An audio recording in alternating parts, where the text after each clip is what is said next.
Hello everyone, welcome to our Civil Engineering 4th Sem Construction Technology lecture on Academic Group. Construction technology के इस lecture में हम first unit के second lecture देखेंगे। पहले हम लोगों ने देखा टाइप्स ऑफ बिल्डिंग और सब स्ट्रक्चर के बारे में। अब हम लोग आगे सुपर स्ट्रक्चर। आइए सबसे पहले सुपर स्ट्रक्चर। तो सुपर स्ट्रक्चर क्या होता है? तो सुपर स्ट्रक्चर बिल्डिंग के अबव पार्ट को कहते हैं, ठीक है।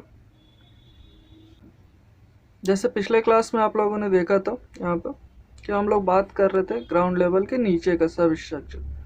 तो अब ये सुपर स्ट्रक्चर हो गया, एक ग्राउंड लेवल के ऊपर जो भी कंस्ट्रक्शन होता है इसको हम लोग सुपर स्ट्रक्चर बोलते हैं। तो super structure is a part of building और structure that above the foundation और typically construct various element supported the load of the building.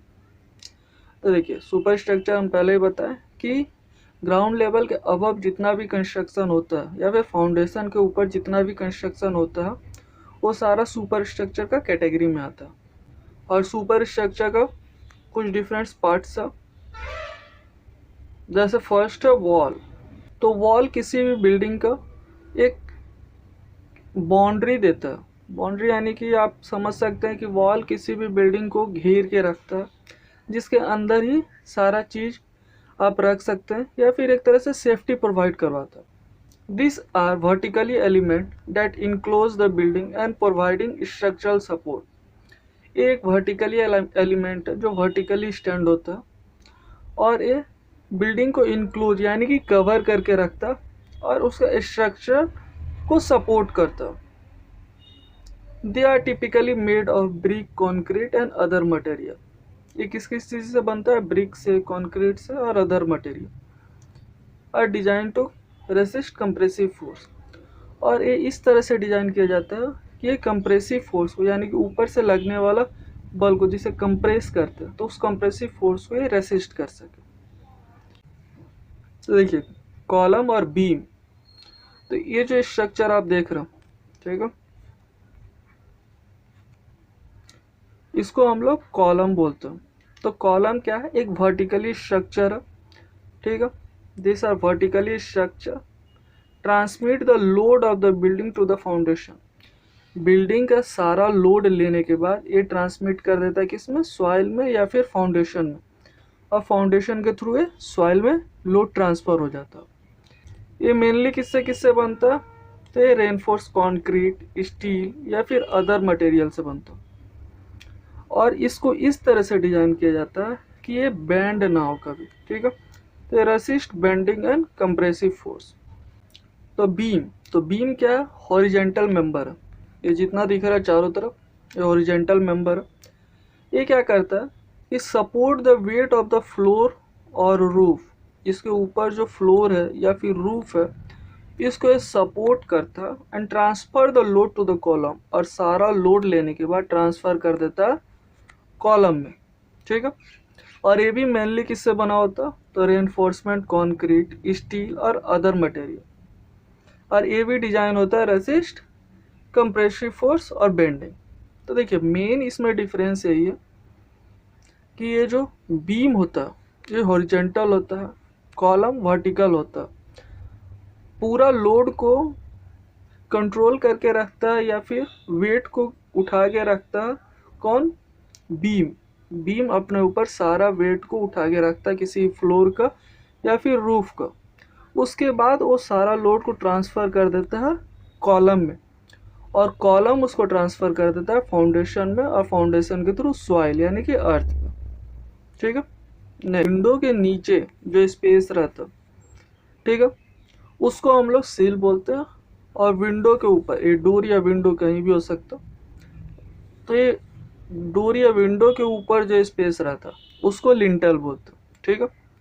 और सील भी डोर या विंडो कहीं भी हो सकता है, केवल विंडो नहीं, ठीक है। तो ये दोनों ही एक हॉरिजेंटल स्ट्रक्चर है, ठीक है। सबसे पहले located at the bottom of the window.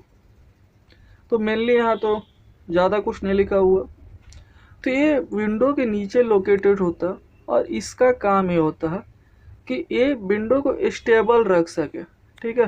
यानी कि विंडो जो है नीचे से सपोर्ट कर सके, उसको स्टेबल रख सके। और लिंटल का काम क्या होता है कि उसके ऊपर जो ओपनिंग स्पेस होता है विंडो या फिर डोर के लिए, तो उसके ऊपर का जो लोड होता है, ये सब जो लोड है ब्रिक्स का, उसको एक तरह से सूटेबल या फिर बैलेंस करके रखे कि वो डोर के ऊपर ना। तो सील क्या होगी, a horizontal structure member located at the bottom of the window और door opening that support the weight of the window और डोर। विंडो का या फिर डोर का वेट को ये सपोर्ट करके रखता। लिंटल क्या हो गया, ये हॉरिजॉन्टल स्ट्रक्चर मेंबर है, Spain over opening in wall, किसी भी ओपनिंग के ऊपर ये वॉल में रहता है, such as window door and support the weight of the structure above it. इसके ऊपर का जो भी वेट या फिर लोड लगता उसको ये सपोर्ट करके रखता। नेक्स्ट है डोर और विंडो। तो नॉर्मली डोर और विंडो तो सब कोई जानता होगा। तो डोर या विंडो वॉल का किसी भी ओपनिंग स्पेस में लगाया जाता। विंडो को हम लोग ग्राउंड लेवल से थोड़ा अप पे रखते हैं और डोर को ग्राउंड लेवल के साथ साथ रखते हैं, ठीक है। विंडो से हम लोग वेंटिलेशन का काम करते हैं और डोर से हम लोग घर से बाहर निकलने या फिर अंदर आने के लिए इस्तेमाल करते हैं। तो सबसे पहले डोर, तो movable panel that provide access the building और रूम। एक मूवेबल पैनल होता है जो अंदर या बाहर खुलता है, ठीक है, जिसका हम लोग यूज क्या करते हैं, बिल्डिंग में घुसने के लिए या फिर किसी रूम में। Door can be made of various material such as would, metal, glass और कैन बी हिंज, स्लाइड और रिमूव, ठीक है। तो डोर किसी भी मेटल से बनाया जा सकता है, वुड हो गया, ठीक है, मेटल हो गया, ग्लास हो गया, और ये हिंज, ठीक है, यानी कि जैसे कि यहाँ पे हम हिंज लगा दिए तो और ये केवल इस डायरेक्शन में या फिर इस डायरेक्शन में खुल सकता है। स्लाइडिंग होता है यानी कि ये खसक सकता है, यहाँ से ये मूव करके इधर आ जाएगा। रिवॉल्विंग यानी कि राउंड घूमने वाला, राउंड घूमने वाला ज़्यादातर मॉल या फिर पार्क में देखे होंगे। स्लाइडिंग तो देखे होंगे लेकिन फिर भी नॉर्मली हम लोग विंडो में ज़्यादा स्लाइडिंग लगवाते हैं, ठीक है। उसी तरह विंडो है सेम और opening in a wall that allow natural light air to enter a building, ठीक है। जिस तरह डोर से हम लोग रूम में एक्सेस करते हैं या फिर किसी बिल्डिंग में एक्सेस करते हैं, उसी तरह विंडो से नेचुरल लाइट और एयर एक्सेस करता है किसी भी बिल्डिंग में। और सेम एस विंडो भी वुड, मेटल, ग्लास से बनाया जाता है, फिक्स और ओपनेबल, ठीक है। ये फिक्स भी रहता है या फिर पूरा खोलने वाला भी होता है।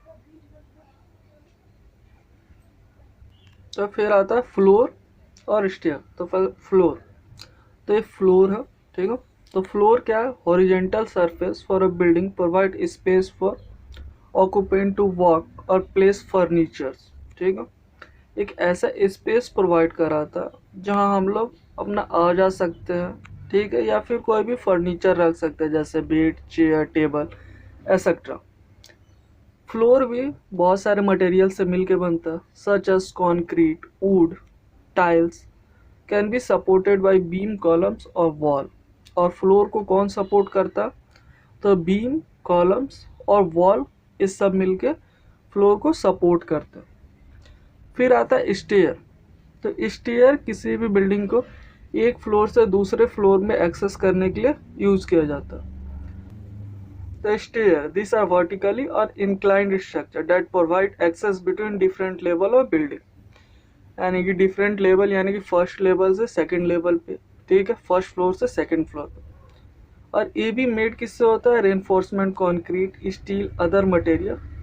और ये डिजाइन होता है ताकि वो बेंडिंग और कंप्रेसिव फोर्स को भी रेसिस्ट कर सके, वरना रेसिस्ट नहीं कर पाएगा तो ब्रेक हो जाएगा, ठीक है।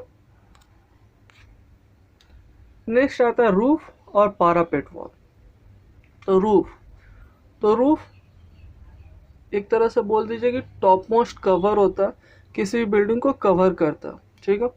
तो roof, this is a topmost part of the building that covers and protect the interior from the weather element. यानी कि टॉप मोस्ट पार्ट होता है बिल्डिंग का जो कि कवर करता है और प्रोटेक्ट करता है अंदर जो भी सामान रखा हुआ, किससे, वेदर एलिमेंट से, रेन, सनलाइट एक्सेट्रा, ठीक है। और ये भी बना होता typically made of reinforcement concrete, steel और अदर मटेरियल। और ये भी डिजाइन होता है कि रेसिस्ट बेंडिंग और कंप्रेसिव फोर्स। पारापेट वॉल, तो पारापेट वॉल नॉर्मली हम लोग छत पे जो रेलिंग या फिर टेरेस पे जो रेलिंग देते हैं, ठीक है, यानी कि एक स्मॉल बाउंड्री देते हैं या फिर वॉल देते हैं, उसी को हम लोग पारापेट वॉल बोलते हैं। तो पारापेट वॉल, ठीक है, this is a low wall और railing that extend above the roof line, provided barrier and hence safety to building. तो हम लोग किसी भी बिल्डिंग के रूफ लाइन पे इसको प्रोवाइड करवाते हैं एक बैरियर की तरह, जिससे बिल्डिंग सेफ रह सके, ठीक है, इससे ऊपर से कोई गिरे नहीं। और ये भी मेनली किस किस चीज़ से बना होता है, तो concrete, bricks and other material. और ये भी डिजाइन होता है रेसिस्ट और बेंडिंग कंप्रेशन फोर्स। तो बिल्डिंग का पार्ट्स हो गया। अब आता बिल्डिंग किस किस स्ट्रक्चर में बनता है। तो सबसे पहला स्ट्रक्चर है load bearing structure. Load bearing structure में ये जो वॉल्स है वो ये भी लोड को बियर करता और सॉइल में ट्रांसफर करता। Load bearing structure is a type of structure that contains parts of building that safely carry and distribute load to the ground। यानी कि लोड बियरिंग स्ट्रक्चर एक ऐसा स्ट्रक्चर होता है जिसका हर एक पार्ट बिल्डिंग के सेफ्टी कैरियर में और लोड डिस्ट्रीब्यूशन टू ग्राउंड में हेल्प करता। As a result to a roof and floor being directly supported in a load bearing structure. यानी कि उसका जो रूफ होता है और फ्लोर, यानी कि जो रूफ हुआ या फिर इसका ऊपर एक फ्लोर बना हुआ है, तो फ्लोर ये डायरेक्ट सपोर्ट करता है इसको लोड बियरिंग स्ट्रक्चर में। और इसमें स्ट्रक्चर में क्या करता है, वेट को ट्रांसफर करने का कौन काम करता है, तो वॉल सब जो है ये वेट को नीचे ट्रांसफर करने में काम करता है। Wall footing are suitable and inexpensive for 2-3-4 storage, ठीक है। यानी कि वॉल फुटिंग हो गया, ठीक है, या फिर लोड बियरिंग स्ट्रक्चर ये 2 स्टोरेज या 4 स्टोरेज बिल्डिंग तक ही सुटेबल है। Nowadays, only temporary or small scale construction is supported by load bearing structure। यानी कि जितना भी छोटा छोटा घर सब बन रहा, ठीक है, या फिर टेम्पोररी स्ट्रक्चर, उसी को आजकल लोड बियरिंग स्ट्रक्चर से बनाया जाता। तो आइए देखते हैं इसका डिमेरिट और मेरिट्स। तो advantage of load bearing structure, तो लोड बियरिंग स्ट्रक्चर का क्या क्या एडवांटेज है। तो structure built in extremely stud and solid, ये स्ट्रक्चर बहुत ही स्टड और सॉलिड होता है। This building are highly fire resistance, ये बिल्डिंग हाईली फायर रेसिस्टेंस होता है। Masonry piece come in various colour and texture allowing endless creativity. यानी कि मेसनरी पीस से काम होता, जिसके कारण हम लोग वेरियस कलर या टेक्सचर में या फिर और भी कुछ क्रिएटिविटी दिखा के अपना बना सकते। This structure do not required lots of planning, ऐसा स्ट्रक्चर को बहुत ज़्यादा प्लानिंग का ज़रूरत नहीं होता। They have a pleasant appearance, ये एक प्लीजेंट अपीयरेंस करता। Tools and equipment of machinery building are affordable, यानी कि जो भी टूल्स और इक्विपमेंट यूज किया जाता है वो बहुत ही अफोर्डेबल, यानी कि आसानी से मिल जाता है मार्केट में। नेक्स्ट है disadvantage of load bearing structure.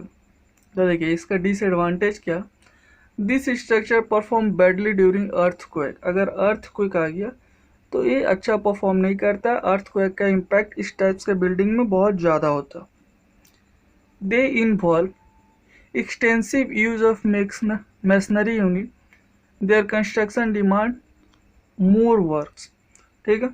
इसमें मशीनरी यूनिट्स का ज़्यादा इस्तेमाल होता है, यानी कि ब्रिक वर्क्स हो गया या स्टोन वर्क्स हो गया, यानी कि मशीनरी वर्क्स का ज़्यादा इस्तेमाल होता है, तो इसमें काम ज़्यादा होता है, ठीक है। Due to expensive machinery unit use to construction this building, they are unrenewable, ठीक है।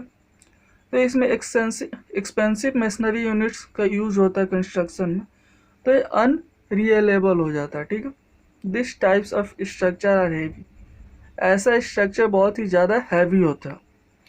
दिस स्ट्रक्चर है very low thermal insulation capability, तो ये मेन है। तो इसमें क्या होता है कि बहुत ही लो थर्मल इंसुलेटिंग कैपेबिलिटी इस टाइप्स के बिल्डिंग में देखा जाता है। नेक्स्ट टाइप है फ्रेम स्ट्रक्चर।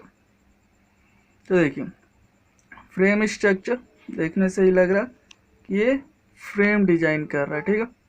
तो frame structure is a type of structure system where the load bearing elements such as column और बीम्स। तो हम लोग कॉलम और बीम में पढ़े थे कि कॉलम और बीम ही लोड को ट्रांसफ़र करता है, दोनों मिलकर पूरे बिल्डिंग का लोड को ट्रांसफ़र करता है सॉइल में, ठीक है। तो बीम क्या करता है, ये हर एक फ्लोर या फिर लेवल का सपोर्ट करता है और उसका लोड ट्रांसफ़र करता है कॉलम में, और कॉलम क्या करता है, वो सॉइल में ट्रांसफ़र कर देता है, ठीक है। तो arrange in framework to skeleton, एक स्केलेटन की तरह होता है जिसको हम लोग, और provide overall support of the structure, और जितना स्ट्रक्चर का सपोर्ट है ये सारा को यही दोनों मिलके सपोर्ट करता है, कॉलम और बीम, ठीक है। अब इसका एडवांटेज और डिसएडवांटेज देख लेता हूँ। तो एडवांटेज ऑफ फ्रेम स्ट्रक्चर, तो इसका मेन एडवांटेज है क्विक एंड इजी कंस्ट्रक्शन, ये बहुत जल्दी और इजीली कंस्ट्रक्ट हो जाता। इसका डिज़ाइन फ्लेक्सिबल ऑप्शन के साथ आता, strong and can withstand significant loads, can be build using variety of materials, तो इसको हम लोग वेराइटी ऑफ मटेरियल के साथ बिल्ड कर सकते हैं। Frame structure easy to modify और एक्सपेंड होता है, यानी कि इसको हम लोग आसानी से मॉडिफाई और एक्सपेंड कर सकते हैं। इसका डिसएडवांटेज क्या होता है, तो ये more expensive than the other types of structure, बाकी सारे स्ट्रक्चर से ये ज़्यादा एक्सपेंसिव होता, may not be suitable for area prone और नेचुरल डिजास्टर, ऐसा एरिया जहाँ नेचुरल डिजास्टर आता हो वहाँ के लिए सूटेबल नहीं है। रिक्वायर्ड मेंटेनेंस एंड अपकीप, यानी कि इस टाइप के स्ट्रक्चर को टाइम टाइम से मेंटेनेंस का ज़रूरत पड़ता। मे नॉट बी विजुअल अपीयरिंग, यानी कि विजुअली एक तरह से ये डब्बा के जैसा दिखता। Can be more complex to design and construct, इसमें थोड़ा कॉम्प्लेक्स होता है किसी भी डिजाइन या फिर कंस्ट्रक्शन को करने के लिए। नेक्स्ट टाइप है कंपोजिट स्ट्रक्चर। तो देखिए कंपोजिट स्ट्रक्चर क्या हो गया कि फ्रेम और लोड बियरिंग ये दोनों को मिक्स करके कंपोजिट स्ट्रक्चर बनाया जाता है, ठीक है। यानी कि वॉल के साथ साथ इसमें वॉल जो लोड लेके सॉइल को देगा उसके साथ साथ इसमें बीम और कॉलम भी लोड को ट्रांसफ़र करता, ठीक है। और लोड बियरिंग स्ट्रक्चर